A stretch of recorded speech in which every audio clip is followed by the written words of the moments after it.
the former special assistant to President George W. Bush, Scott Jennings. All right, Scott Jennings. I just want to note, the only person you called an expert at this table, me and I are not experts. You're an expert. I mean, you could have just called me like random redneck or whatever. I would not do that. I would just say that no omission is unintentional, Scott. So you read of that however you want.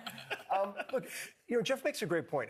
I think everybody knows, and if they didn't, Lee will tell you very bluntly how this is going to end tomorrow night in terms of this primary, this race in South Carolina. The question for me is Jeff's great point at the end, which is how much does the money continue in order to sustain what Nikki Haley says is going to be until the last voter votes? Yeah, I don't know how much money she actually needs to sustain the campaign or the space that she's occupying. I mean, she's essentially running to be president of I Told You So, which is to say a world where he gets the nomination. She is now openly predicting that he will lose to Joe Biden. And she comes out, I think, in her mind on the other side and says, I told you so, and we're going to rebuild from here. I don't know if that's going to happen or not, but that's what she is thinking. How much money do you need to sustain that? Because no TV ads are going to be needed. I mean, you heard from that one voter there how locked in he is. I think people are very set in what they want to do. And so if she can continue on in a zombie-like status here, I don't know how much money you need to collect that portion of the vote that essentially sees the world the way she sees it. It's not a majority of Republicans, but it's a sizable percentage. Expertly. Well, I think that's exactly right. I mean, we were just talking about this earlier, where I think she's really running for 2028. So whether it's beyond. Or beyond. She's young. She's young, and she's thinking that she's the future of the party, and she, you know, knows that Americans want a fighter, and she's going to be the one that sort of fought the good fight when nobody else would. And I think that's really what she's banking on, and I don't see her going anywhere. That's well said. She's not going anywhere. That cuts both ways. Her campaign's not going anywhere.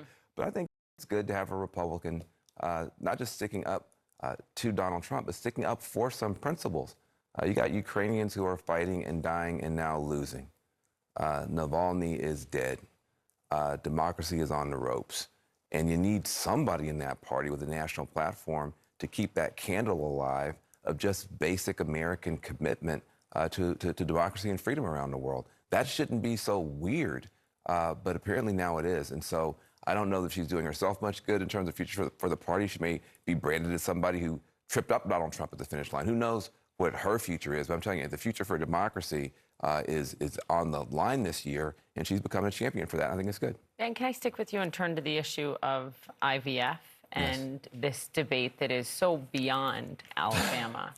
I mean, it's like what everyone in this country is talking about, and the through line from the Roe versus Wade decision, the president pointing to, you know, to Trump saying you sort of started this with your Supreme Court appointments, to if this is actually what Democrats need politically to really push forward on this issue.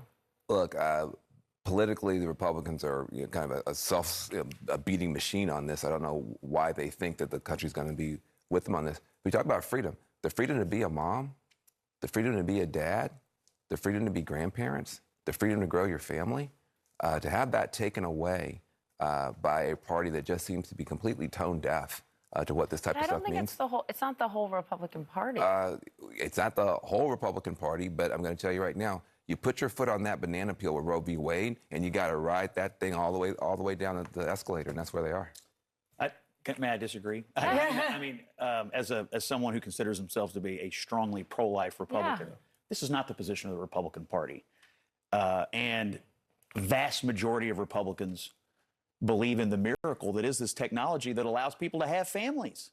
And so I don't know any Republicans that are out running around saying, my priorities are getting rid of all these people who want to try to start families. We're a pro-family party, and we need to act like it.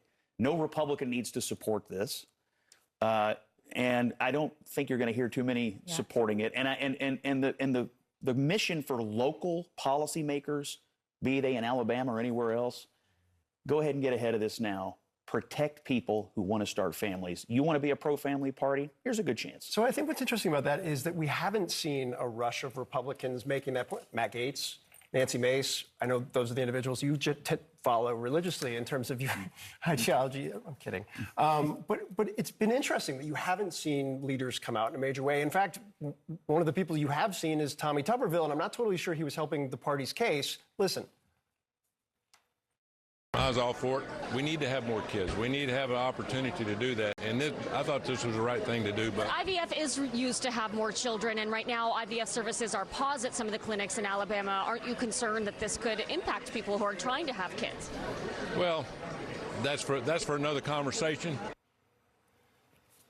It was a journey, and there was even more of it than that. Now, his office has since clarified in no way was he supporting the reaction from various medical facilities to cancel IVF procedures in the wake of the Alabama Supreme Court's ruling. That ruling, of course, why those clinics are canceling the procedures.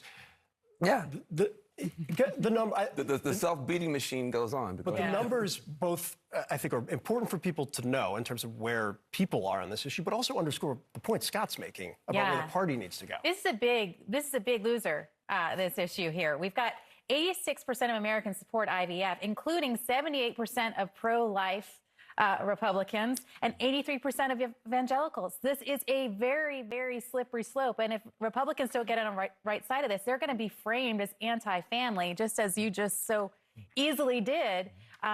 And there's got to be symbolic gesture. There's got to be a moment. We can't stand for this. This cannot be. And you've been louder, and you've been louder than the whole party's been over the past 24 hours. And why, though? Why is that? I think that you have a party that has put its foot on a banana peel here. And I don't look, the passion you just spoke for families, when I start hearing the big people in the party sounding as good as you on it, I'll be worried about it as a Democrat, and I'll be happy about it as a human being. But right now, you have a party that can't even stand up to complete stupid lunacy coming down from Republican-controlled state courts. And the fact that Donald Trump didn't even address it, and when he was speaking last night to the Christian broadcasters, to me, his silence was deafening on that. There is no way Donald Trump is not going to wind up coming out against it. I mean, look what he's already doing on abortion. 16 weeks. He's for the exceptions, the Reagan position. I mean, he already understands where the political center is on this for, mainstream, political thought. There's no possible way he's going to be running a campaign, in support of this ruling. My suspicion is you're going to see the party pretty forcefully say, we strongly support families who are trying to have babies, and we're not in any way, shape, or form going to enable people that want to stop them. Well, we'll see. We'll see. And we'll wait, guys. Thank you very much. Thanks, guys. Thank you. Appreciate it.